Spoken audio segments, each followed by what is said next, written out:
mo sanang kalimutan ng first love mo. This November. Ano? Kwento mo na. Sana kasi hindi na kami nagkita. Never let love slip away. Past is past. Ang importante ngayon yung present. No more tears, love. Nandito na. Tutulungan tayo ni Celeste na i-promote ang Sorsogon. I cannot appear in a low-budget film of branding siya. I'd rather use my phone than that. HD pa to. I Left My Heart in Sorsogon. Premieres November 15. Anyway, what's next? Some things never change. Absolutely breathtaking. In Mauricio fashion, we always have the craziest ideas. I never cry, but this was an emotional time. All in the Family with Dr. Tess. Season 4, November 6. Never a dull moment with your favorite Kapuso stars. Pinoy Abroad Fun Connect. October-rific FunCon. Premieres November 7. Never trust a pretty face. Hey! Sabi ko na nga, bre. Ang hirap kaya maghanap ng babaeng magpapasaya sa'yo. Yung tipong marirealize mo ang sarap pala ma-in love. Ang Lihim ni Ana Sandra. Premieres November 15. Never feel left out. Laksa? Okay. Beato Maraulio Specials. Tara, Food Trip. Premieres November 20. Radio romance, they never saw it coming. Stories from the heart. Love on Air. Premieres November 29. Hindi naman lahat ng minahal mo meant to be, di ba? What? And things are never going to be the same again. You've been lying to me about your past. Pwede ko na sa face. I want to do. You want to destroy Louis? Palit na ako sa walang kwenta lalaki yan! Now that's what I'm talking about. The World Between Us Book 2. Premieres November 22. Never miss November. Medyo gumanda naman yung mood ko. I think that today is the day. Sa akin, Okay, you don't have to explain. On GMA Pinoy TV.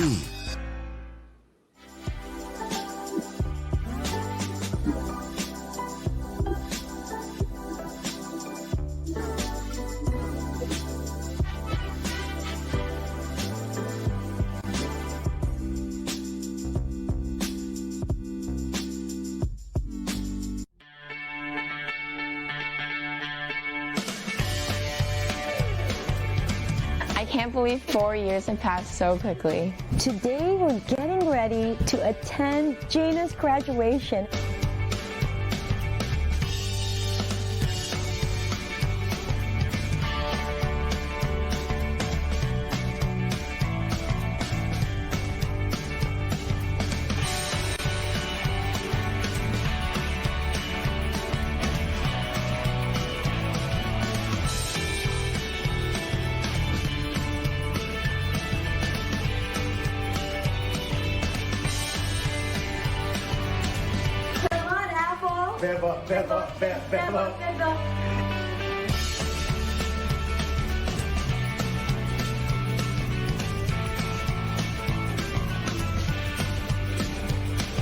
Hi everyone, it's me, Paula Abdul, and I want to invite everyone to GMA Pinoy TVs with my lovely, lovely dear friend and America's favorite dermatologist, Tess Mauricio Lee.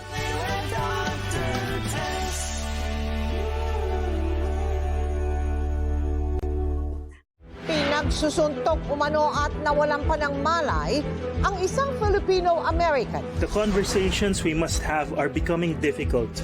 Those who have been attacked are not just numbers. They are mothers. Fathers. Brothers. Sisters. Remember, We are stronger together. so speak up. We cannot be silent. Silence is dangerous, and we must not be invisible. We continue to monitor this, and we urge many of our Filipino-American associations here in the United States to tell us and let us know if there's any incident that might happen, but at the same time be proactive. Remember that we are not alone, and that we have a community of people. Stop Asian hate. Stop Asian hate. Stop Asian hate. Stop Asian hate. Stop Asian hate.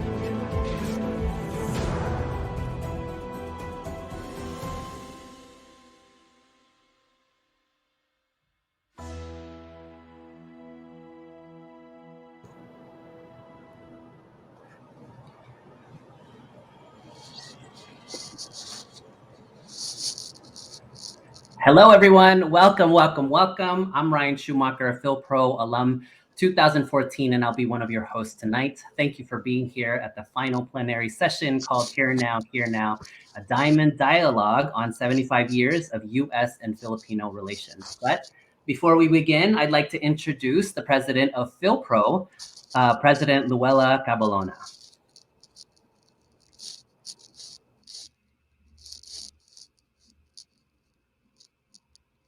Yep, I think she's on mute. That's right. There you go. Now Thank you, Ryan and Annalisa. Good day and welcome to all our guests and speakers at FYLPROCon 2021. This is our third and final day for FYLPRO's very first virtual Young Leaders Conference. Earlier today, we heard from a panel of all women judges serving in the USA and in the Philippines. We celebrated our food and culture through a food debate among PhilAm social media influencers. We featured an interactive breakout room with the Philippine Embassy's Labor Office guiding Filipinos who are working or want to work in the USA. We tackled developing a Filipino-American history curriculum for schools in Hawaii, and Columbia University Filipino students shared their research and personal experiences on the state of the Filipino community's mental health. How about that for closing night? But we definitely have more. I am Luella Rose Cabalona, president of PhilPro, the Filipino Young Leaders Program from Chicago, Illinois, USA, the ancestral homelands of the Council of Three Fires, the Ojibwe, Ottawa, and Potawatomi tribes, and born and raised in Pasig City, Philippines. As we celebrate the bridge between the Philippines and the USA tonight, on this stage, we hope to have an open, respectful, and powerful dialogue in recognition of the 75 years of diplomatic ties between the Philippines and the USA, and our relationship that goes further than that. Not from a scholarly point of view of our history, but from the perspectives of people who have lived experiences as Filipinos and Filipino Americans from both sides of the world.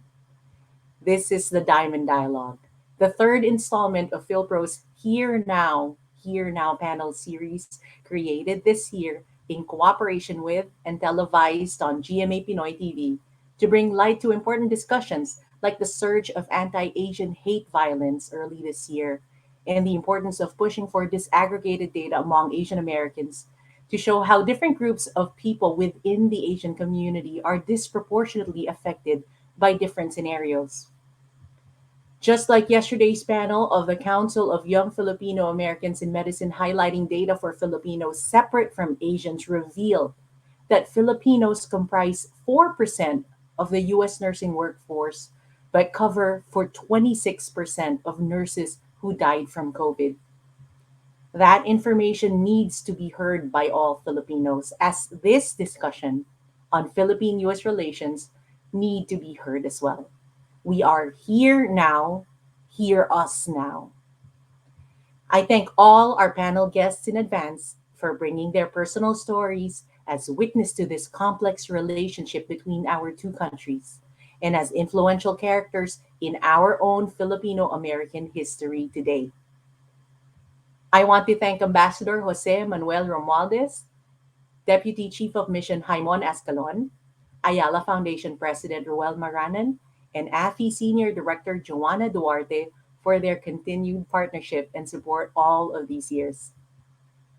I also want to recognize our PhilProCon team, Conference Chair Kit Zulueta Furukawa, Consul Mark Lim, AFI Program Managers Mini Montano and Pauline Balmes, Technology Chair Chris Franco, Community Partnerships Lead Sabrina Sayok, Joyce Fungo, Shannon Sumang, Angelica Trinidad, Francis Mayer, Irene Raffles, Jane Aquino, Jennifer Traficanda, Lucky Siap, Ryan Schumacher, and William Chen. And my executive committee with Vice President Lizel Tanglao, Secretary Jean Gavina, and Treasurer Fred Actasil. Our entire board of directors, and yes, I will mention all of their names: Alvin Adriano, Sergio Alcubilla III, Mithi Aquino Thomas, Annalisa Burgos, Jennifer Coliflores, Mike Dahilig, Joanna Duarte, Jampo Ferrer, Lauren Lalicon, Brian Ramos, and Lucky Sia.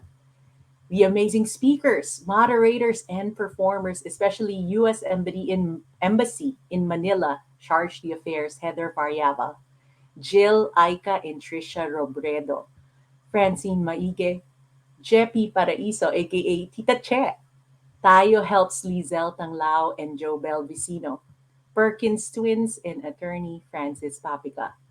And to all our sponsors and partners, GMA Pinoy TV, the Filipino channel, Mabuhay Credit Union, Travel Wise, Fresh Day Skincare, Prism Nails, Para Sayo, Cambio & Co., Lou France Interiors, Bini Bini New York, Ayala Museum, Anfala, Chicago Asian Network, the US Asia Institute, Dear Dr. Abby, Sama Sama Project, My E3, Nisha Media, YC The Emerging Leaders, and Kawain Collective, Panalo Solutions, and Plantina, all of whom were crucial to make this incredible event possible.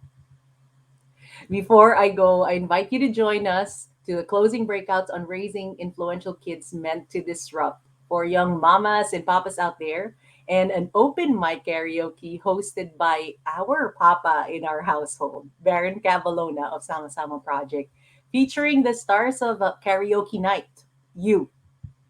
We also invite you to leave us a message in our testimonial booth, open only tonight. To all our guests, speakers, and partners, my sincerest hope is that this FYLPROCon conference, this Filipino Young Leaders Conference, helps you ignite your passions, find new allies, and live your purpose as we build a global network of leaders passionate about our heritage as Filipinos, advocating for programs and causes that advance U.S. and Philippine relations. Let us harness our collective strength to create positive changes in our communities as we move forward together towards a bright future. Thank you. And now, friends, let's give it back and let's give a big welcome to our hosts for the Here Now, the Diamond Dialogue, Miss Annalisa Burgos and Ryan Schumacher. Thanks so much, Lou. And I am honored to be here, and even more honored to be sharing the stage with the wonderful Annalisa Burgos. Annalisa is no stranger to the homes of Filipino families, especially those in Hawaii, as she just left her post as anchor on Good Morning Hawaii. She has 20 years of experience as a reporter, editor, and multimedia journalist, making her mark on a number of major media companies, including ABS-CBN News, Channel News Asia, Forbes, HGTV, Bloomberg, and even the Food Network. Please show your love to my co-host. Let's welcome Miss Annalise Burgos. Hi, Ryan. Hello. Thank you so much. What a lovely introduction. Aloha. Honolulu, Hawaii. It's a beautiful day, and it's early on, right? Because we are only at about 3 o'clock today. So I'm happy to join you and spend my afternoon with you guys. I wanted to introduce, of course, Ryan Schumacher, who I met through FYLPRO, this wonderful organization. He was actually part of the 2014 FYLPRO Immersion Program. As you know, this program's amazing, bringing people from the United States to the Philippines. And he actually was born in the Philippines with childhood roots in the San Francisco Bay Area, and now living in Southern California, my original hometown. And he's been featured on a lot of media channels, NPR, San Francisco Chronicle, CBS Radio. When I'm back on TV, Ryan, you'll be on my show, okay? Of course. In a few months. You'll be a guest on my show. He talks a lot about working with the community to prevent COVID-19, something that's affected so many of us, of course. Absolutely. Thank you, Annalisa. It is a pleasure to be part of FYLPROCon 2021, and I'm sad it's almost over, but I know that we can all agree that the past few days have been fantastic. I mean, it's amazing information for all of our Filipino leaders in the world. And this session, as President Lou mentioned, is called Here Now, a Diamond Dialogue on 75 years of U.S. and Filipino relations. And although, we're talking about it in a historical context, specifically after World War II, we're also going to deep dive into the personal experiences that we've seen from 4 generations of Filipino families. I know you and me, included in that, Ryan. We've been affected by this relationship between the two countries, and we have guests tonight, amazing speakers who are going to share their experiences, their learned philosophies, and then talk. I want to have these critical discussions too, because it's not always rosy when it comes to these two countries, especially recently, growing disparities between the Filipinos in the Philippines and the United States. And we definitely still want to celebrate the accomplishments that keep us connected together. This Filipino diaspora, as they say, there's always a Filipino, no matter where you go in the world, we can find each other. So let's take a quick look at the after effects first of Filipino migration to the US after World War II.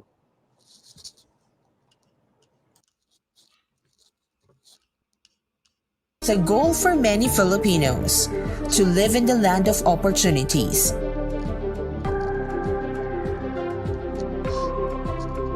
In the Philippines, the States was the land of milk and honey.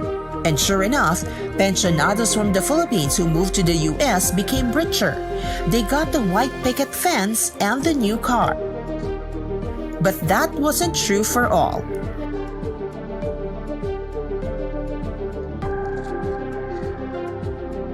Since after World War II in 1945, many Filipinos in the US have endured poverty, racism, and discrimination, given low wages, forced into hard labor, mocked for our accents and appearance.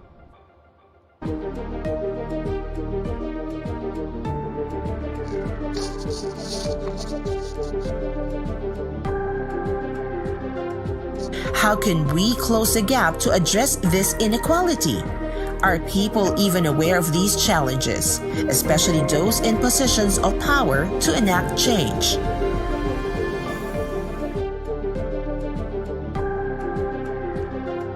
Filipinos are known to be hard workers, and generations before have assimilated in whiter communities for survival, even intentionally refusing to speak their own language.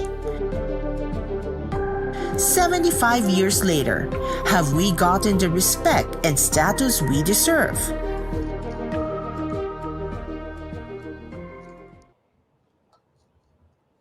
So let's introduce our special guest to help us with that discussion, our first discussion. Please help me welcome our first panelist, Representative Ty J.K. Cullen. Ty has represented the residents of House District 39 in the Hawaiian House of Representatives since 2013.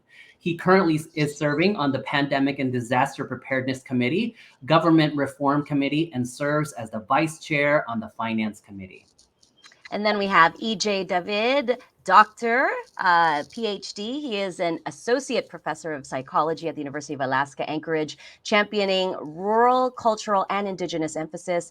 And he's author of Brown Skin, White Minds, and Internalized Oppression, the Psychology of Marginalized Groups. EJ has traveled to various states to present on ethnic minority, Asian American, and Filipino American psychological issues. And I happen to have him on as a guest on several shows. Good to see you, EJ. And then I want to also welcome our third panelist, John Milagrito. He is the Executive Secretary of the Filipino Veterans Recognition and Education Project, FYLVETREP, a community-based, all-volunteer national initiative whose mission is to raise awareness about the service of Filipino World War II veterans. A community activist for many years, he was the first Executive Director of the National Federation of Filipino American Associations, NAFA, when it was founded in 1997.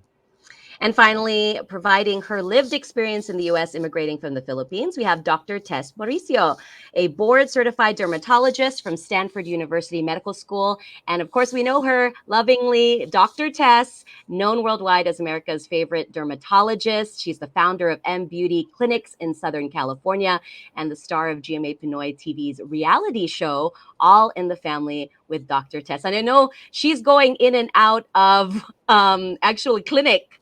She's working today and had a very VIP client, she told us. So hopefully we can get her back. I know she's kind of sneaking in and out from her visit. So hopefully we'll get her back for our discussion. Absolutely. And welcome, panelists, and thank you for being here. So we want this to be a very fruitful conversation. So we have questions for each of you, but please chime in if you want your voice to be heard in other questions, and let's get started. So the relationship between the US and the Philippines after 75 years, is it balanced, or is one country benefiting over the other? Let's start with Representative Ty Cullen. Hello, Ryan, Annalisa. It's good to be on.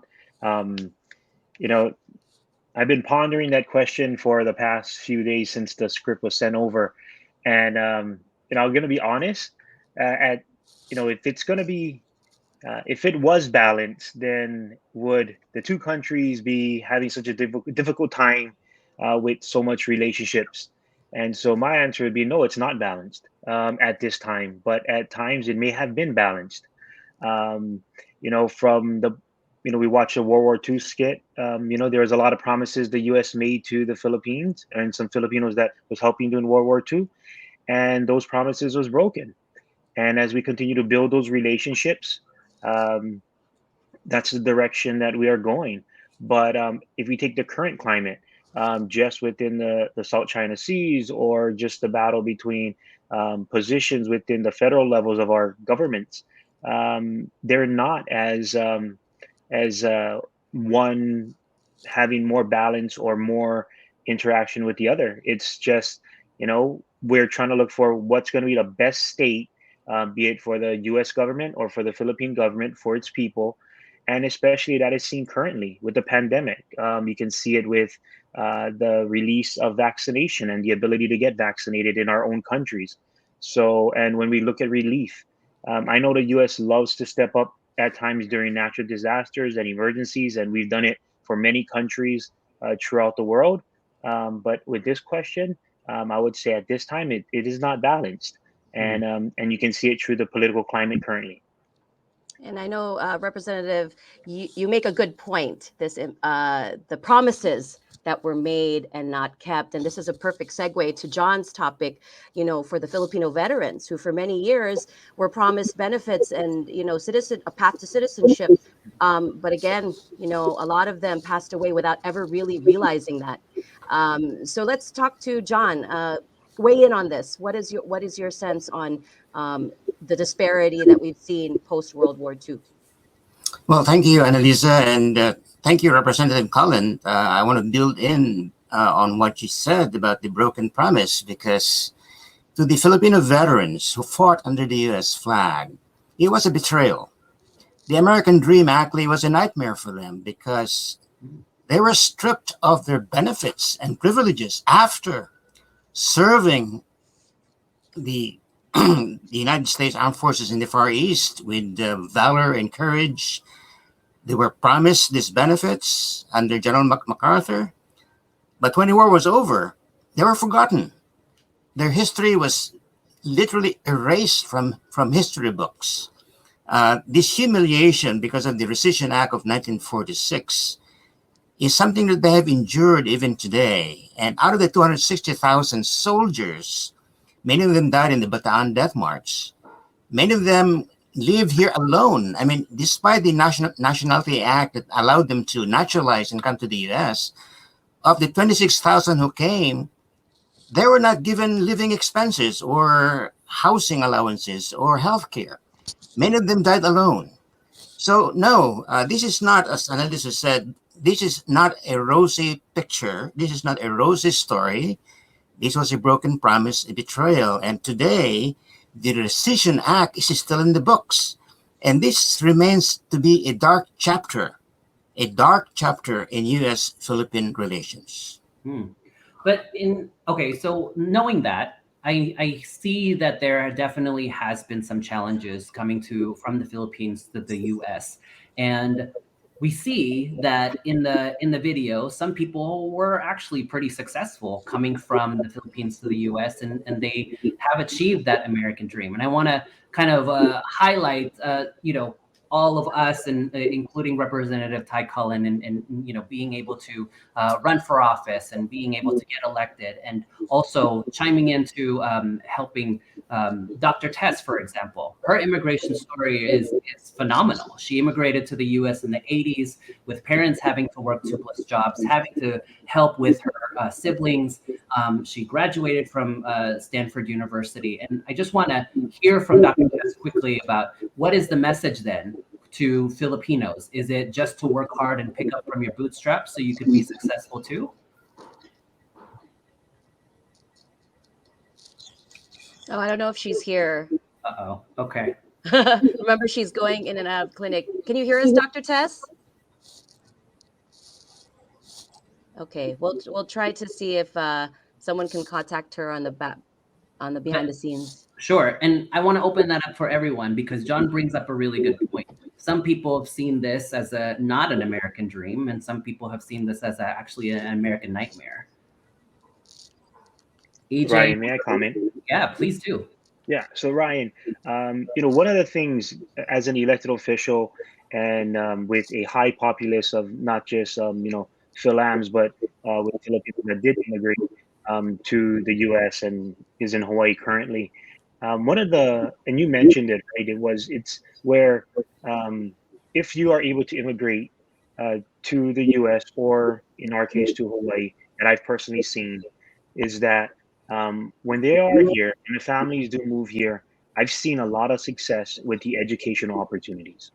For example, at Wapao High School, one of the students a few years ago, came over, I believe, in the 6th grade, ended up graduating at the top of his class at Wapao High School, and then is now, I believe, at Brown University. So, that ability to where when we say it's balance, it's having not just, lower or educational opportunities from a younger age, and seeing how with the U.S. that balance of educational opportunities. Because I know in FYLPRO we've had opportunities to try and boost education within the Philippines too, as we work together more. So I believe that's where a lot of it is happening, is within the education opportunities as they move back and forth between the U.S. and the Philippines. And this is perfect because we have an academic, EJ, who knows this topic very well. EJ, you study this, you write books about this, the struggle for, this dream. Is it a dream or is it a nightmare? What do you think? Oh, I think it's been imbalanced ever since the beginning, and I think it's largely been a nightmare, and it continues to be a nightmare for the Filipino people in the Philippines and the United States, and really throughout the diaspora. When we think about success, without focusing too much on the history of colonialism and everything, but when we think about success today, many of us, especially as immigrants and as children of immigrants, we've equated success to mean success in economic terms. Right. And we think that as long as, we're successful educationally and with our jobs and with our salaries, then that means that we're healthy. But, we have to really think about it more critically, because this country has programmed us so deeply and so well that we now seem to, whether we know it or not, we now tend to conceptualize success as proximity to whiteness. Like how close are we to being white, both figuratively, literally, physically, but also mentally, right? And that the more that we subscribe to this white notion of success, right, the more accepted we are in society, and the higher that we are allowed to go up in this society. So we have to think about it that way, and then think about all the things that we might be losing because of that. But EJ, okay, so and this is. It's 2021. I mean, you're a doctor, you're successful. We have Annalisa in several media, channels. Filipinos are rising, right? So surely inequities and inequalities have been addressed. Like, surely we are reaching some semblance of the American dream, right? I mean, people are woke now, right? No. It's all smoke and mirrors, Ryan. I'm playing devil's advocate for those who have Yeah, we know. Don't kill me. Not at all. Not at all. Yeah, not at all, right? It's just it's not the case at all. I think it's an illusion. The illusion that because some of us might be doing well, um, that therefore we're all doing well. When we look at the stats, when we look at reality, that's not the case at all. Our system here and our systems in the Philippines, the educational system, the economic system, are all designed and are still all operating to benefit the United States and to benefit whiteness. So what do we do at this point then? Right. I mean, there have been strides that were made, clearly. People would not have achieved certain levels of success if there were some paths there. Where can we do to bring faster change? Because it's been 75 years, So is there a change you're seeing? It's just still for me. I don't want to like dominate the panel here. But when we started the national, John can say yes, John. Yes, okay. Well, I remain optimistic despite the fact that I agree with EJ that we have still a lot of things to overcome. I am a son of a veteran, and I'm proud of my dad's service, although his story is bleak and sad and painful. But at the same time, I feel like in order to serve the cause that he fought for, I need to participate in the making of America, because what EJ described is absolutely right. But unless we participate in the making of America and becoming involved politically in identifying our interests with other people of color, with minorities, with women, unless we see ourselves as participating in their struggle, then even if we lift ourselves up as Filipinos, that can never be complete unless we see others, our sisters and brothers in other communities, also lifted up. So I think this is the challenge for us: is our success economically or socially, politically, doesn't matter if other communities that we share a common history with, a common future, are not equally given the same opportunity. So we have a stake not only in our own future, but in the future of all these communities. I just wanted to point out one of the accomplishments, has been the Congressional Gold Medal for our veterans. At finally, is that part of the path to healing, or at least overcoming this imbalance, riding the scales, as we say. Yeah, and I was talking to Ryan earlier about this national reckoning with our history. That we need to tell our stories. It has been erased. It's a battle for memory. We have to assert who we are. And the Congressional Gold Medal is actually a long-fought battle by the veterans themselves who lobbied in Congress for that recognition. After 75 years, they were forgotten. And it took 75 years for them to finally get that official thank you from the U.S. But it's largely because we have friends outside of the communities who saw that their struggle is their struggle too. I mean, the Japanese Americans who were interned, right? The African Americans, the Tuskegee Airmen, the Navajo Code Talkers, they were all the same veterans who fought under the U.S. flag.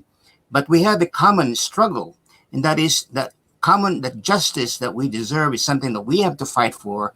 And the Congressional Gold Medal is just one example of what can happen if we work together in fighting for justice, and that is truly deserving of these veterans who fought for it. Mm-hmm. And the one thing that I remember, I think EJ, you were the one who wrote this. It was very similar to when people talk about, criticizing the U.S. and also criticizing the Philippines, right? And it is because we love those two countries in a way that we want to have some agency in shaping what that looks like for our generation as well as the future generations. And along with that, allows us to be able to look at what can be better. So just kind of knowing that and noting, how this discussion is kind of evolving is just, on one hand, you are absolutely right. We do have a lot of people succeeding, but is it everyone? Is it all of us that are rising together? And what can we do to be able to lift everyone up? that was a really fantastic discussion. Thank you for that. Thank you, panelists, for that very candid conversation. And before we get to our next discussion, we want to invite the voice of our Kapuso celebrity, Garrett Bolden, when we ask him about his thoughts on U.S. and Philippine relations.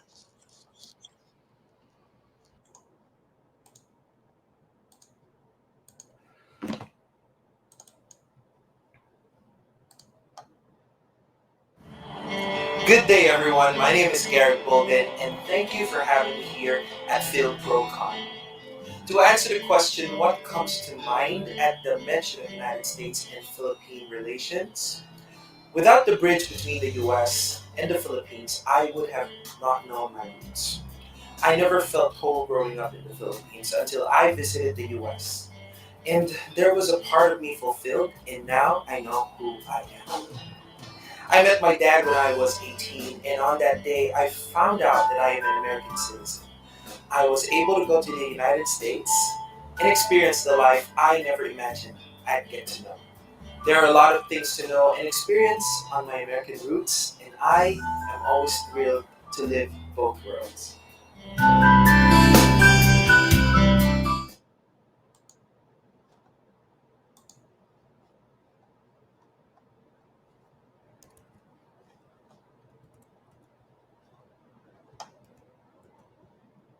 Am I on mute? Oh, I'm here.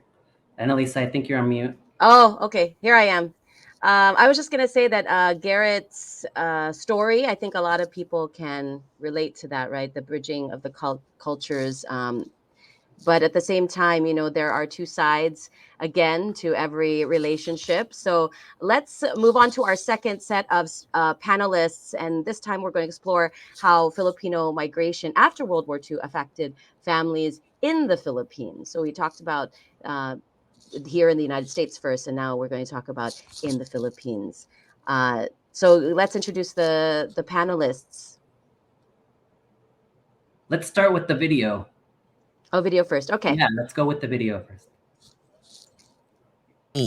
Families anxiously wait for the next balikbayan box, typically filled with chocolates or canned goods.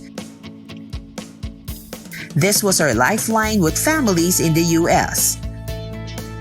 We kept the relationship strong, being strategically located in Asia for trade and for the military. At the same time, the red light turned on at the Clark and Subic bases. Filipino consumers flaunt their latest imported clothes, bags, and shoes. There was even a point when speaking English with an accent was considered low class, and this is how years of colonial mentality manifests. Today, what is the perspective of those in the Philippines? Do they see PhilAms as allies? Are they less Filipino if they have never set foot on the motherland? Let's unpack this discussion and explore how this relationship has evolved today. All right. I can relate to that. I actually moved to the Philippines and worked there for 2.5 years for ABS-CBN. So I have a unique perspective. This will be a good discussion, I think. Let's first introduce our panelists. Our first one is Ms. Lourdes Tancinco, lovingly known in the community as Attorney Lou. And she is the principal and managing partner at Tancinco Law, specializing in immigration affairs. And Attorney Lou completed her studies at the University of the Philippines College of Law and is currently an active member of the State Bar of California, the American Immigration Lawyers Association, and the American Bar Association. And aside from being an immigration attorney, she is the producer and host of a weekly local TV show, Pusong Pinoy sa Amerika, aired on GMA Pinoy TV now on its 15th season. And our second Thank panelist. you for having me. Thank you, Attorney Lou, for being here. Our second panelist is Mr. Nico Aquino. He is the president of the Association of Filipino Students in France, under the Embassy of France in the Philippines, an emerging international youth leader. He is pursuing his Master of Arts in Global and European Politics at the Université Catholique de Lille, under the prestigious France scholarship of the French government. He is involved in various United Nations programs focusing on climate change and youth empowerment. Welcome, Nico. And then we have Miss Donna Reyes, entrepreneur, financial educator, and marketing and media expert. She co-founded a few companies in the Philippines, including Reliable Document Services, Red Ink Creative Concepts, and Family Finance Circle. And she also serves on the board of directors of Gawad Kalinga USA, a nonprofit organization based in the Philippines with a mission to end poverty through sustainable programs. And Donna co-hosted PhilAm Now, a lifestyle program for the next generation of Filipinos in North America, which aired on GMA Pinoy TV. Welcome. Thank you so much, everyone, for being here. Let's start first with Miss Donna, because we saw in the video that the relationship with the Philippines and between the Philippines and the U.S. is imbalanced, and we've heard from the prior speakers, about how that came to be, and working in both the U.S. and the Philippines. In your experience, what is the perspective of those in the Philippines? Do they see Filipino Americans or those born in the U.S. as different or as allies? Well, first of all, thank you for having me. This has been, we only finished the first discussion, and I'm already, I'm having a really interesting time and really, having a good time here. And I also wanted to correct that those companies actually I founded here in the US. So I was never an entrepreneur in the Philippines. And I actually moved to the US when I was 26. So, and all of that has something to do with what I'm about to share. Like you, Annalisa, I actually also moved to the Philippines and worked for GMA network for 2.5 years. So I immigrated to Chicago when I was 26, right? And moved back to the Philippines at 39 years old. And I wanted to share that because before I moved to the US and spent a significant amount of time living here, all I knew about myself was that I was Filipino. Filipino through and through, not Filipino American. In fact, even up to the point where when I moved to the Philippines and lived there for 2.5 years, I did not think I was Filipino American. So, and let me define what I thought, what I realized, what Filipino American meant, right? Is anyone who had spent a significant amount of time in the US so that they are now, adapted to the American culture. So it is inevitable. It's not a decision that you make. It's not like one morning you woke up, oh, I'm now Filipino American, right? And I say that because I don't know the answer to the question of whether Filipinos who live in the Philippines see, Filipinos in the US as allies, because I think there's a question that we should ask before that question, is that do we know each other? Do we know who Filipinos are if we were born here, for example? If all we knew was the American culture, do we know who the Filipinos are who were born and raised in the Philippines and still live there, right? Or for those of us who were born and raised in the Philippines and moved here and then try to move to the Philippines, back to the Philippines and live there for 2.5 years. I don't know about you, Annalisa, but I felt like I was a stranger in my own land. And to me, that was truly heartbreaking because I was born and raised there. I was born and raised there. I moved here when I was 26. I never thought that I would feel so, like a stranger, so different from, What do you think it was, Donna? What do you think what made you the other? The other, because I think I already adjusted, I think, to the American, to the American culture that, and then when you go there, they see you're Filipino, right? You're Filipino. I speak Tagalog, right? And people don't expect, for example, me to be I guess too honest or too upfront. Not that being too direct. Sometimes I feel like I actually receive that feedback that people find me a little bit too direct and even sometimes fresh, right? Versus like when you're in the US, you have to speak up. That was something that I had to learn when I moved here, that if you have an idea, if you have a suggestion or whatever, you have to speak up, right? If there's something that you're if you want your presence felt and acknowledged in the room, you have to speak up, right? And that's not necessarily so. Like that wasn't my experience when I moved to the Philippines. I had to readjust, I guess, remember how it was right before I moved back to, to Mm-hmm. the US. So I think the challenge for us is to know each other, right? To let's get to know each other, and how do we do that? I think we should really spend time to, just like getting to know a friend, who you don't know and much about, right? You spend time together. Yeah. So I would urge us to go visit the Philippines 1 week, 2 weeks, 2 years for Annalisa and myself, right?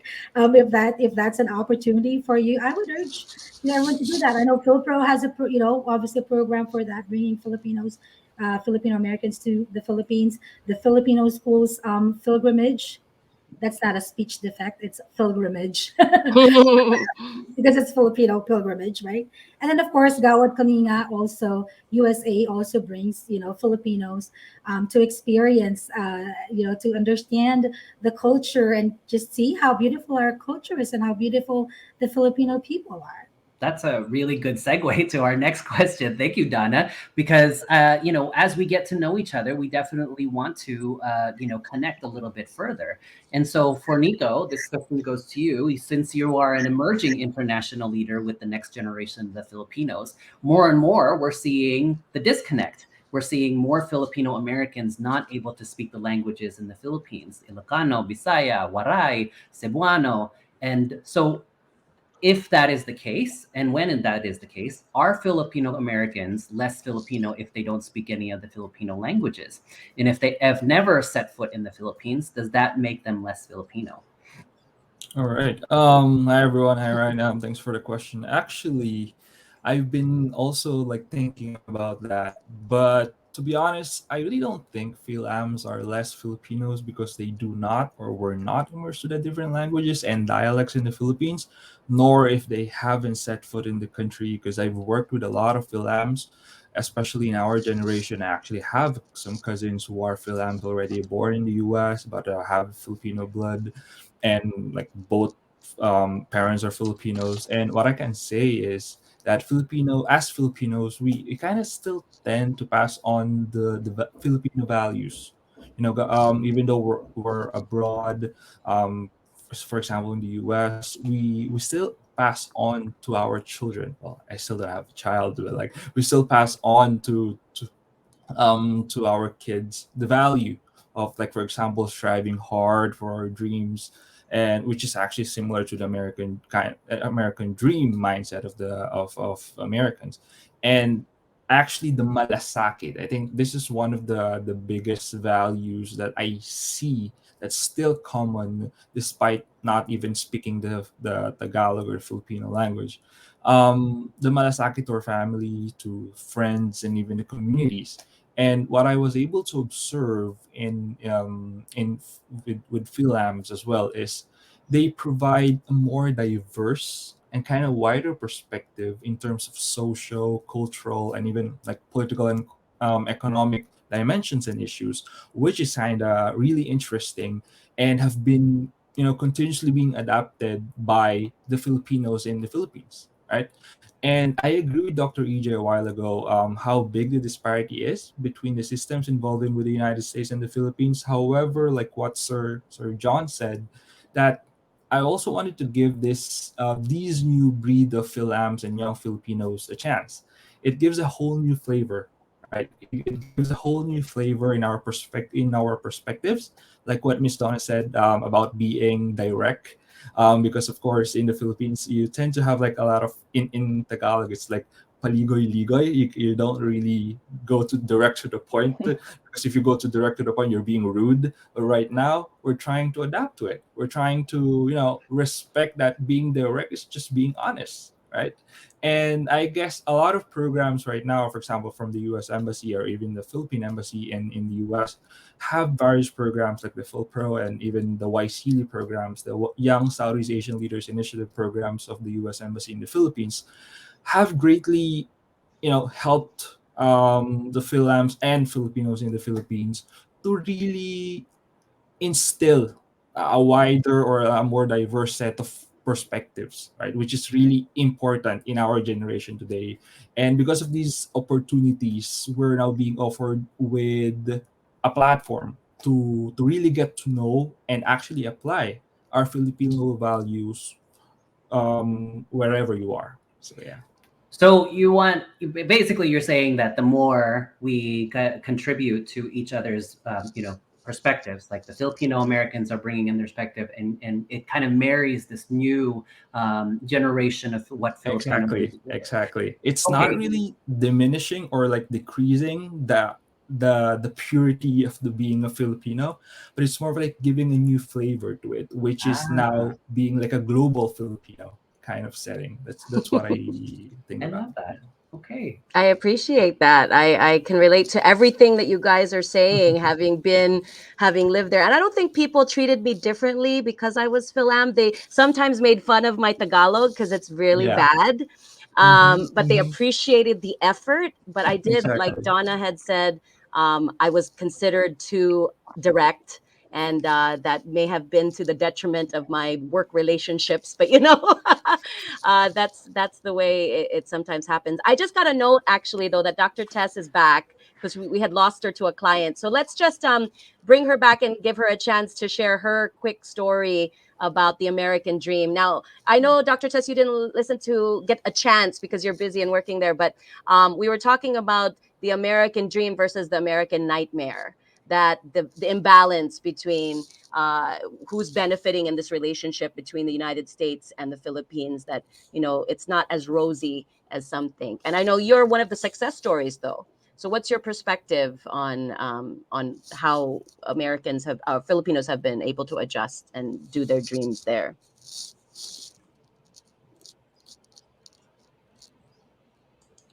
Did you hear us, Dr. Tess? You're on mute if you're trying to answer. I don't know if she knows I'm talking to her.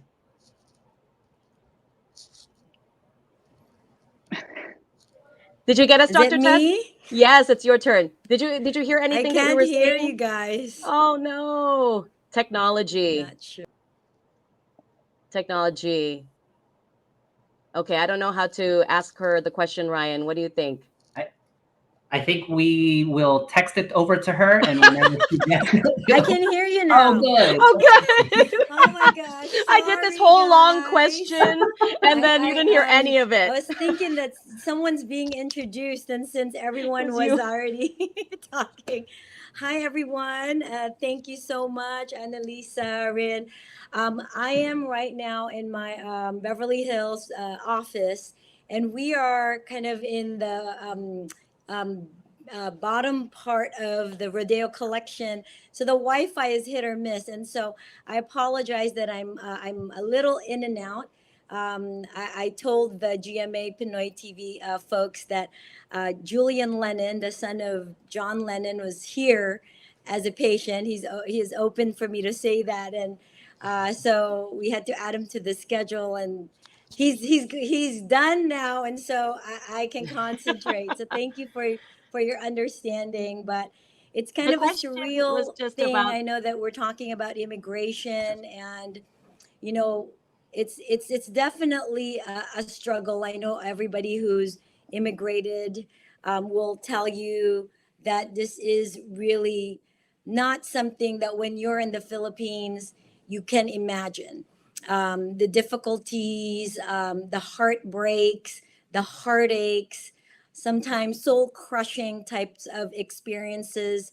But we as Filipinos, we have incredible resilience, and we have incredible family support that keeps us grounded, and we have incredible faith in God that everything happens and is happening for a reason. And so, when we moved to the United States,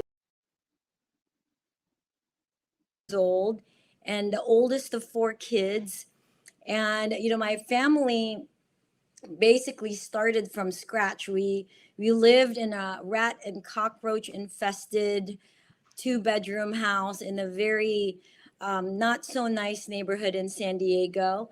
But my mom always instilled in us this, faith and hope and belief that this is not where we're going to end up, and that this is only the start, and that if we work hard, if we use the gifts that God has given us, and if we, just stay together as a family, as a unit, and we can make it. And my family, I'm so proud. One of the proudest things that I can really say that we've done is that we really stayed as a unit, as a team. And this is what All in the Family with Dr. Tess, which premiered season 4, is about. It's really about the family, the immigrant family. We've grown up. We are in mixed marriages. Our children are mixed. And, we have multi-generation. My parents still live with us. My younger siblings, we all still work together at M Beauty Clinic. And so it really embodies, I guess, the American dream, but and the fact that family support is so important in our road to whatever success means for us. And whenever I give talks, to young people, young, always say relationships are important, whether it's relationships with your patients, your clients, but keeping your relationships with your family, with your loved ones, with your spouse, along the way, because when you get to where you think you want to get to, that's really what matters. And I think Filipinos were way ahead in that, because it is part of our culture to value family and faith. Right. Thank you, Dr. Tess. Thank you, Family guys. is absolutely important. And thank you for sharing all of that. Because one of the things that we also want to discuss here is, the family that happens, that we have in the US and the family that we have in the Philippines, we commonly see not only the love and the support, we show that love and support by sending remittances and by sending balikbayan boxes to support the family in the Philippines. But along with that comes with dependency.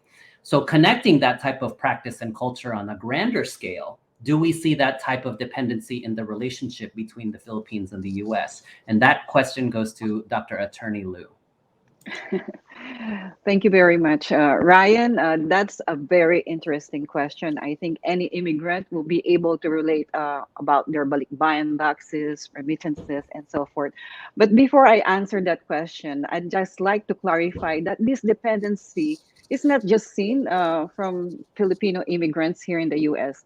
Any OFW who goes outside the Philippines, they will have that kind of fact pattern.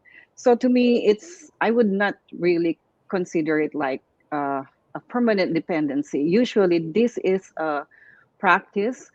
It is a fact pattern, not a practice or culture. This type of dependency is not permanent. It's only like once they achieve their goals, like for instance, the Filipino Americans, the first generation, they were able to get their families here, and then the second generation were able to be educated and be successful, and that kind of fact pattern had already changed, right? They become self-sufficient. They become productive citizen of this adopted nation. So on a grander scale, that is also how I perceive the U.S. and Philippine relationship. Having become independent from colonizers for more than 300 years, there has been developed a level of course, a level of dependency. And that's why we have a colonial mentality. But that has evolved already. We have also evolved as a nation. The Philippines has evolved as a nation. And us here, Filipino Americans, for instance, we try to struggle away from that colonial mentality. So how do we transform that? For example, the case of the Filipino veterans that was mentioned before in this panel by John Malagrito, we are no longer in the fact pattern of big brother, younger brother. We have transformed that into an issue of social justice and fairness. We are now all, while we are Filipino Americans, We don't depend on you anymore, but you have to treat us equally. So to me, if you're going to ask me, it's not dependency, it's interdependency. Because in truth, United States also need us. They need our nurses. They need the skilled, the educated immigrants from the Philippines as well. I mean, that is just what is going on right now. I'm glad you mentioned just real quickly about the nursing force that we have here. I found it so interesting that during the pandemic, the voices of the Filipino nurses were finally being heard. Because I think for many years, people would make a joke that all the nurses are Filipino or something like that, right? I would hear it all the time. But they didn't really take it seriously. I felt, about the big contributions that the Filipino health care workers do every day, not just in nursing, but like caregivers. Right here in Hawaii, the caregivers are very, very important.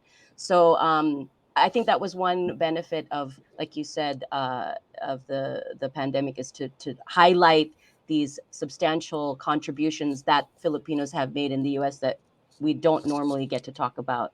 That's right. Absolutely. Absolutely. Yeah. And if we had Filipino workers helping Dr. Tess with her internet, she wouldn't be breaking up all the time. She's in Beverly Hills too. You would think that the internet was better over there. I don't know. You would think. Yeah. Skilled workers, hospitality, we are skilled workers. So. But I know, this had been a really great discussion. I could talk about this forever, right, Ryan? These topics. There's so many little pieces of it that we've been talking about. But we have to move on to our next set of speakers, and then maybe we can talk about this a little bit more. But let's first hear from another Kapuso celebrity, Anthony Rosaldo, about his thoughts on U.S. and Philippine relations.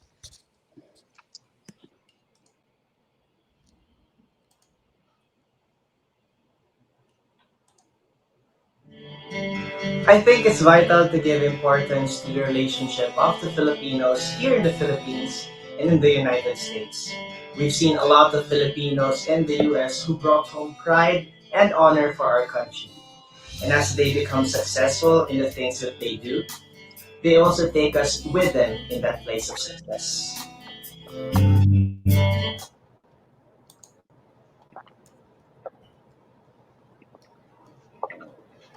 So we started this conversation immediately on talking about how American culture has changed the Filipinos and some of the growing disparities between Filipinos and Filipino Americans.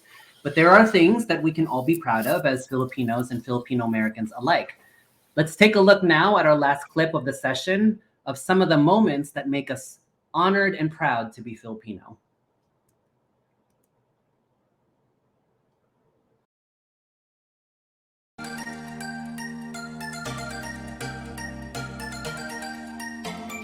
We are trailblazers. We have validation that we can go for gold, that we can rule the universe, that we can speak up and inspire change. We definitely have a lot to be proud of, and definitely have role models to dream big. In today's climate with the Filipino community in the US and in the Philippines, our younger generation is faced with unique challenges. But we look at these challenges as opportunities. New innovation allows us to establish a stronger connection. Our renewed faith in the people empowers us to be part of solutions. It takes courage to navigate this world today. It takes courage to decide to leave a positive mark. This was the courage Telesforo Trinidad had, a sailor who bravely rescued crew members when their ship caught fire more than a century ago, earning him a prestigious and rare Medal of Honor. We stand on the shoulders of our heroes like Telesforo. We honor those who have endeavored to build a better life away from home, and of those who have stayed in the homeland to build a better Philippines. The choices of our ancestors made us who we are today. Therefore, we must protect the legacy to pass on to the next generations.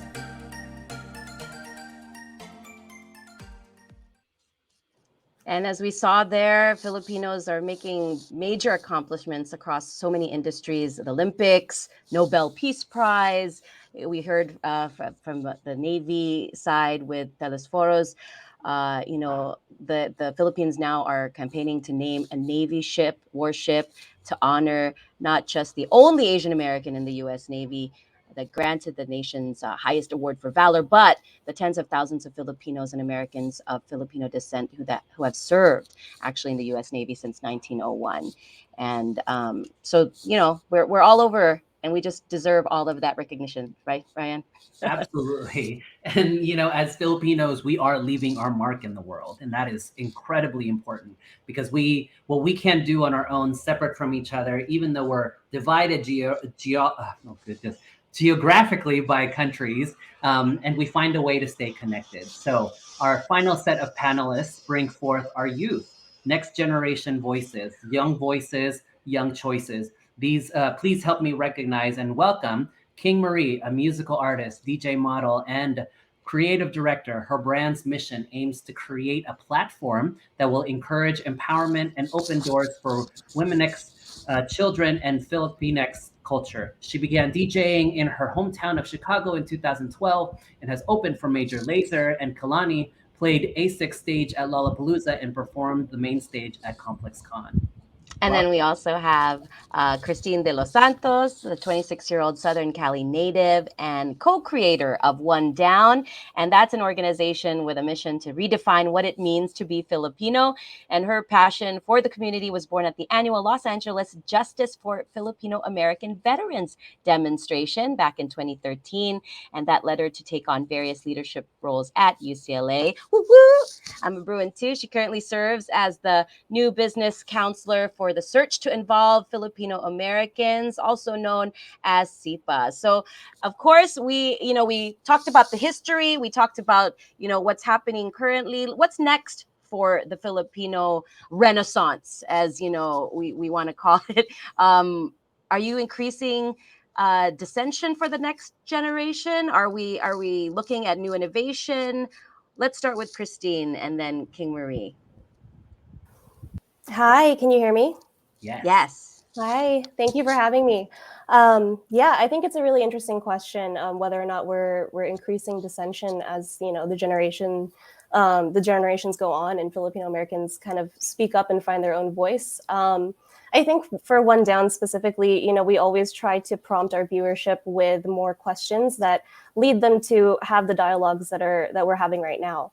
The bonus feature of our content is that, it lives online. You can take that link to a family party or, there's Thanksgiving coming up, right? And you can show your relatives the content that we create, and you can start to ask them questions about the topics and areas of our identity that we don't typically talk about in the family setting, right? And so, while that does leave a lot of room for potential conflict or disagreements, I think that that's also really important.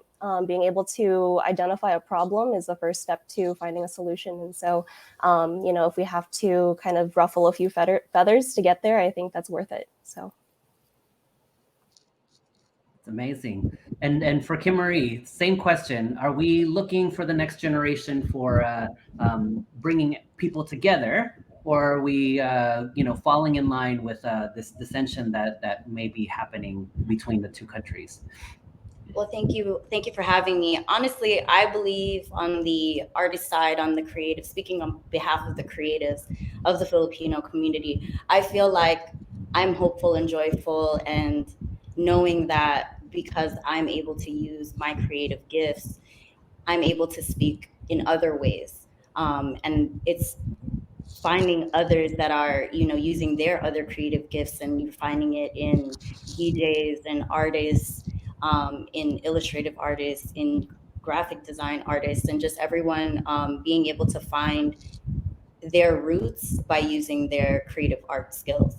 So I'm joyful. I think that it's going to be a fruitful future on behalf of, the artist side. I wanted to ask what you guys thought in terms of, because you are this next generation to raise awareness of history and kind of where our ancestors were. But I don't know if you feel that people are paying attention on a grander scale. I feel like people, just frankly, when you talk about Filipino issues, I don't know if it's geared toward a smaller niche audience versus the larger conversation. What do you think about that? How can we make the conversation larger than smaller niche groups like ourselves? Well, I think it's the work that we're all putting in now, right? It's being able to bridge the gap on having the two countries be able to work together to have the same common goal. Being first generation American, I know that I had to find my own community, also being raised in the middle of the country where, everybody is first generation American. On either coast, people are in their second, third, fourth, fifth generation of their families. And so there's less knowledge on our side, there's less access to being able to know where our parents came from or where our roots are from. And so the more I personally do for my community and finding other creatives that are like me, I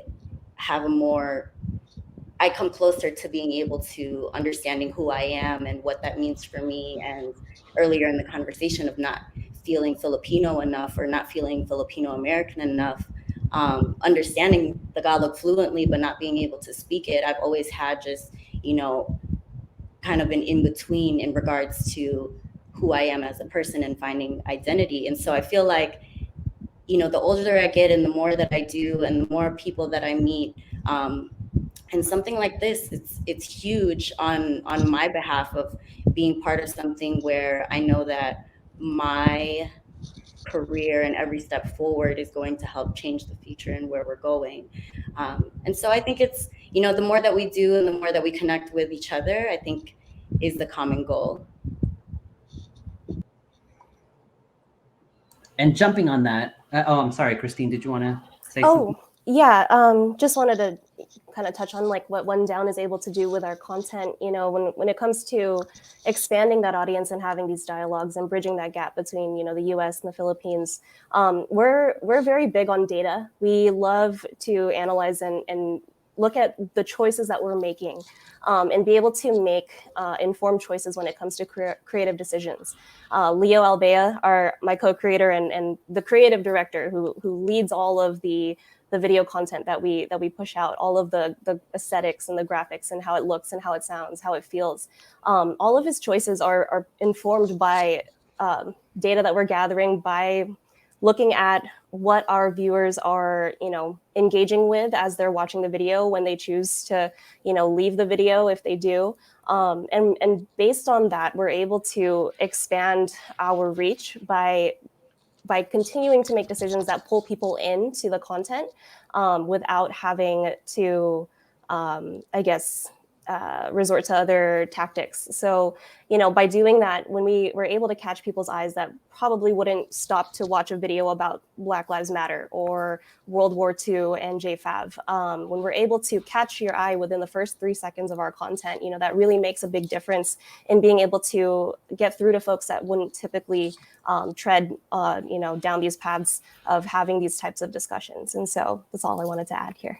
So we have, 75 years of Filipinos trailblazing and making things happen for generation after generation after generation, right? 4 generations of us being affected by the U.S. and Philippines and their relations. What is the idea then to, take on some of the efforts that, for example, John, is starting, or the conversation that EJ is continuing? Is that the idea, and then utilizing what you all both are doing, both in the creative and the technology wise, and enhancing it, or is it just kind of trailblazing into something brand new that Filipinos need to be involved in?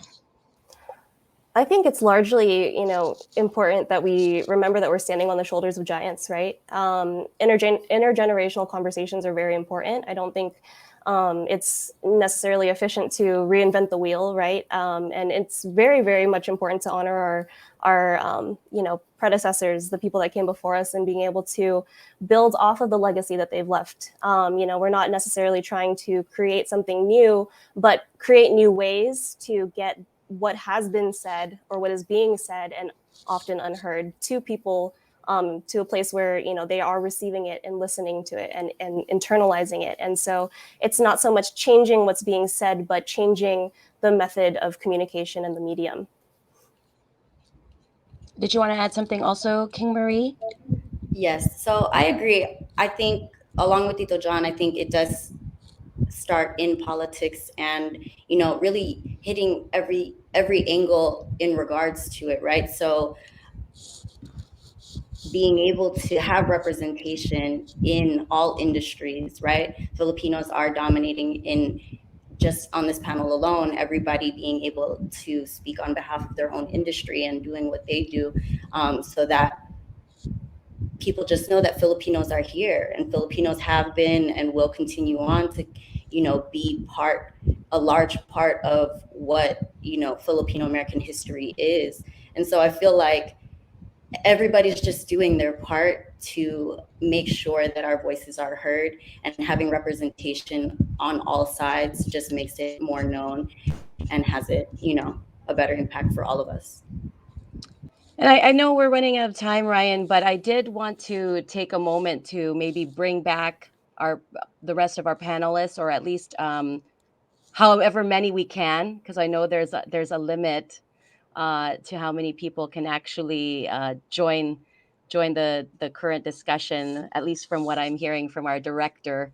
But if you can, maybe we can bring back Ty, Representative Ty, and EJ, and John, and Nico, and Donna, Attorney, of course, Attorney Lou, and Dr. Tess. But I just wanted to give everyone a chance to say, now that we've kind of discussed so many of these different topics, what is your general hope for the next 75 years of U.S.-Philippine relations? It's a pivotal year. I mean, it's going to be pivotal with the elections. Let's be honest, you know? So what just real quickly, because we run out of time, what is your hope? What do you want to see for the future of our two countries? Okay, I'm going to start because I have Wi-Fi. Okay, let's start with, was that Dr. You Tess? can hear me. Okay, so give us sorry, your guys. final thoughts. Okay, final thoughts. I really feel that this next generation of Filipinos hopefully can unite and not have crab mentality. I feel like, the past generations, it's been harder as a Filipino to rise because you feel like you don't have your entire community with you. And I feel the younger people, really, to me, for my kids in the next generation, I really feel like they're going to be able to do a lot. There's now more representation in all the different fields. So I have young girls coming up to me saying, Dr. Chess, I watched the Dr. Chess show on GMA Pinoy TV with my Lola, and I've seen you, I want to be a doctor. In all fields, where when I was in med school, I was the only Filipina, and always the only Filipino. It's a very lonely place. So I am so proud when Filipinos really make it. But really, it's all just about unity. We are stronger together. That's why I love GMA Pinoy TV's, motto, because I really feel if we can just unite and really pull for each other, support each other, celebrate each other's victories in all the different fields, we can really conquer. We can go so far for the next 75 years. So that's all. I love you guys. Sorry about the Wi-Fi issues. And please watch All in the Family with Dr. Tess on GMA Pinoy TV every Saturday, 4 p.m. Pacific. Thank you all. Mabuhay tayong lahat. Thanks, Dr. Tess. I'm glad we were able to hear your final words, because your positivity is wonderful. I love it. Thank you so much, and congratulations on all the success. Yeah, I want to also briefly add, I was really heartened by what our young generation has shared with us. And I want to cite something that Dr. Lenny Strabel, who wrote the book Coming Full Circle, said. Our young generation today have the best of both worlds. the best of both worlds. And they have the potential of really making a difference in what I call the making of America, which today we're confronted with many issues, divisions, partisanships. So I remain hopeful because our young generation truly have the best of both worlds. And I wish them more power, and I truly convey my best wishes to them to continue the good things that they're doing. So salamat. Salamat, John. Should we just go down the line? Representative Ty Cullen, last words. Thoughts? If he's still there. Is he still with us? He may not be. He may not be. We only Okay. have a certain number of people. Hey, so because we don't have enough space, can we go in reverse order so that way we can Sure. go and make room for the people on the Sure. other side? Sige. Who was the reverse order? We already heard from King Marie and Christine. So Attorney Lou. Thank you. For the next generation, I wish generation of people who have a strong sense of pride on their indigenous roots. And I'm also referring to the new immigrants. As an immigration attorney, I help people get naturalized. They become U.S. citizen. And once they get that naturalization certificate, they are proud Americans. But this is what I have to say.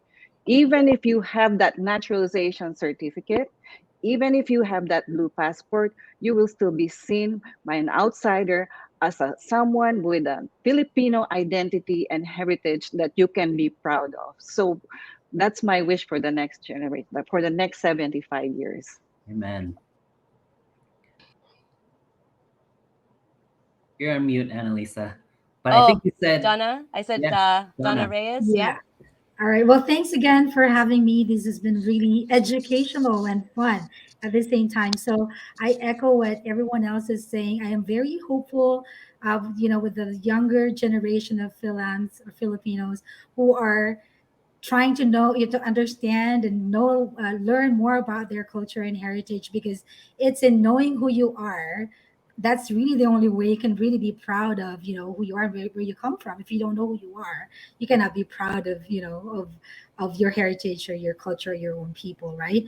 And then also I just wanted to say that let's continue the conversation, and make information available. When I was in grad school, I graduated 2019 from my master's at the University of Southern California, and I did a lot of writings about our Filipino culture and everything, but there weren't really a lot of materials out there. And I'd like to thank Dr. EJ David for having that. It's out there, and then also Dr.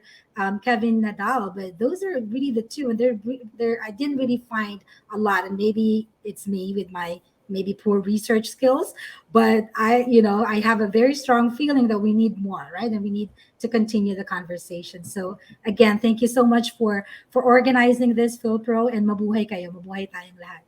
Thank you. Thank you. And for the rest, Twitter short, 143 characters. Nico Aquino. All right. Thanks again for having me. Filipinos in the Philippines or Philams, they're all the same for me. However, both contribute to a new, wider, and better nature of being a Filipino while respecting and instilling good Filipino traditions and values, thus bridging the gap to the various multifaceted barriers as well, leading to what we call a global Pinoy, which proves how the Philippine ties and the country itself is actually a sanctuary of people who are capable of changing the world. That's all for me. Great.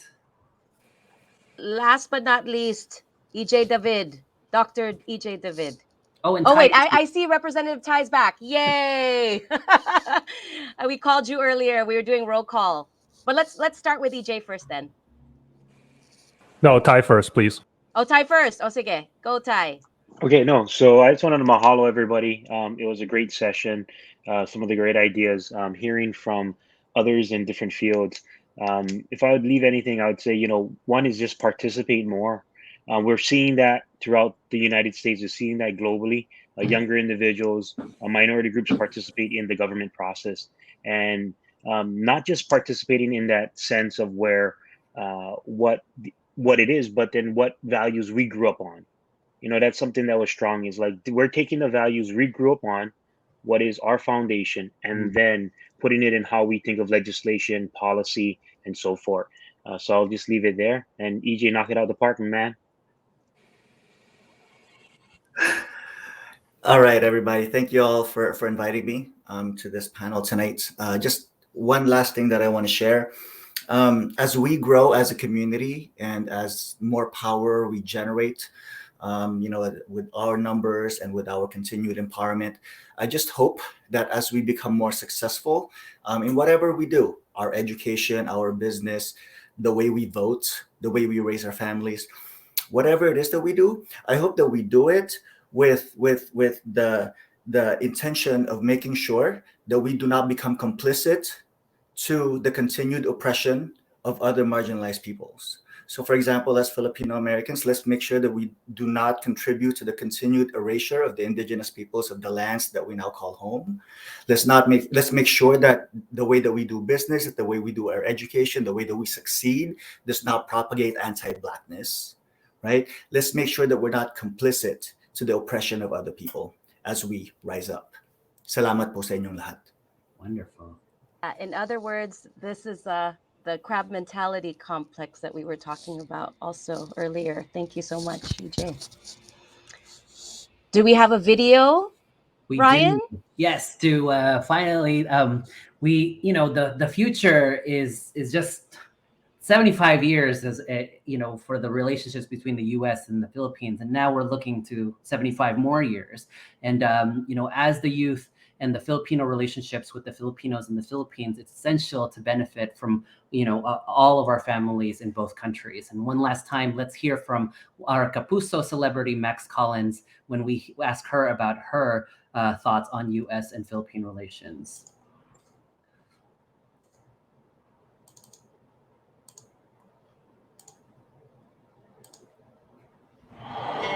I believe that despite everything that has and is happening between America and the Philippines, doesn't speak to how much the young and old Filipino American communities have contributed to each other and to respective societies. We have so many of us ingrained in basically every corner of the world, whether it be in healthcare, sports, and entertainment.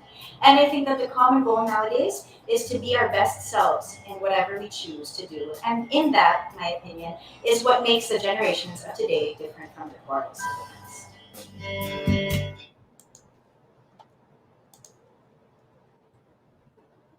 You're on mute, Annalisa.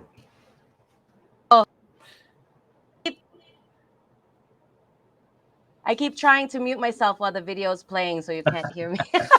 No, I was going to say a big thank you and shout out to our premier sponsor, GMA Pinoy TV. I know for me, that's how I learned Tagalog, guys. Watching GMA Pinoy teleserie. I wasn't born in the Philippines. I was born in LA, but I learned Tagalog through watching teleserie. My mom still watches it. Mm-hmm. I go home, I watch, I catch up. It's wonderful. It connects us to the Philippines. I have to say, all the drama. I could do without that, but it's fun. It's fun.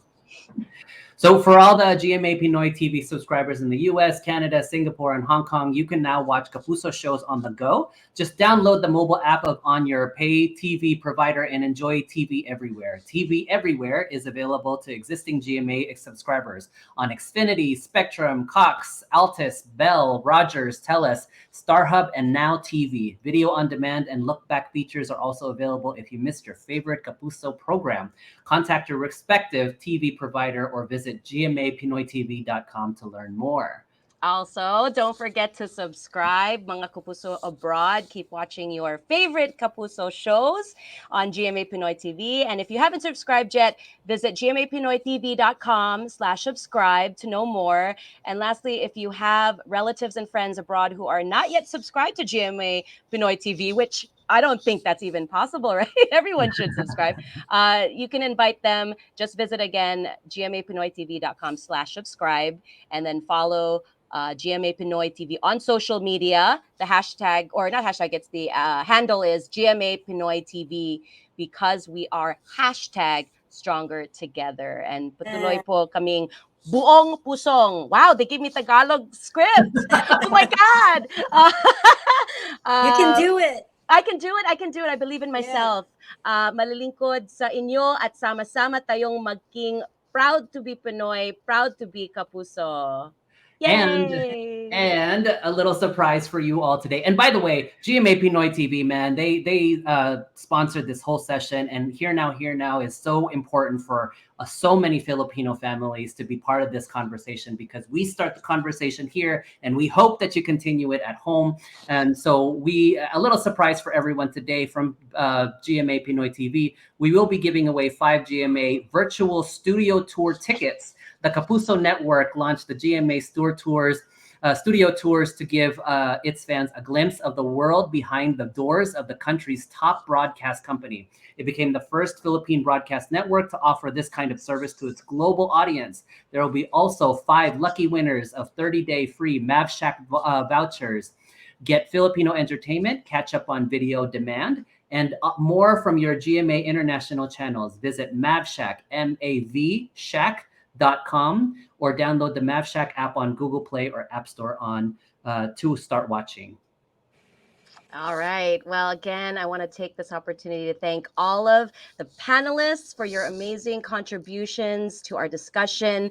I know we could talk forever about these topics, but I appreciate all of you taking the time out of your busy schedules to share your thoughts and celebrate 75 years and more between our countries. You know, as we know, Filipinos have been in the United States way before even, you know, the Plymouth settlers, right? We were there before. So it's amazing to hear from all of you. Thank you for joining us. And thank you all of you, the viewers and the panel, our board, and of course our attendees for FYLPROCon, making this a successful first event. I'm sure it's not going to be the last. We are definitely, you know, raising the bar on our presence here and abroad. Filipino Pinoy power, as we used to say, right? Thank you so much, everyone, and to our sponsors. We hope you have a wonderful evening. It was fun hosting with you, Ryan. It was a pleasure. My God, I can Great check it off job, on my bucket guys. list. I love you guys, and you know, when I'm back, you guys have to all be my guests. I will contact each one of you. Thank you, guys. You Take guys were care. great. Bye-bye. Bye. Thank Stay in you. touch, Bye. everyone. Stay in touch. We're all on social media. That's how we do it. Okay. Ryan, what do we do? Do we just like hang out and chismis now? I think they're going to end our session. Yeah, I'll end the session. Thanks, guys. Thanks. Thank you. Bye. Thank you, Will. Bye-bye.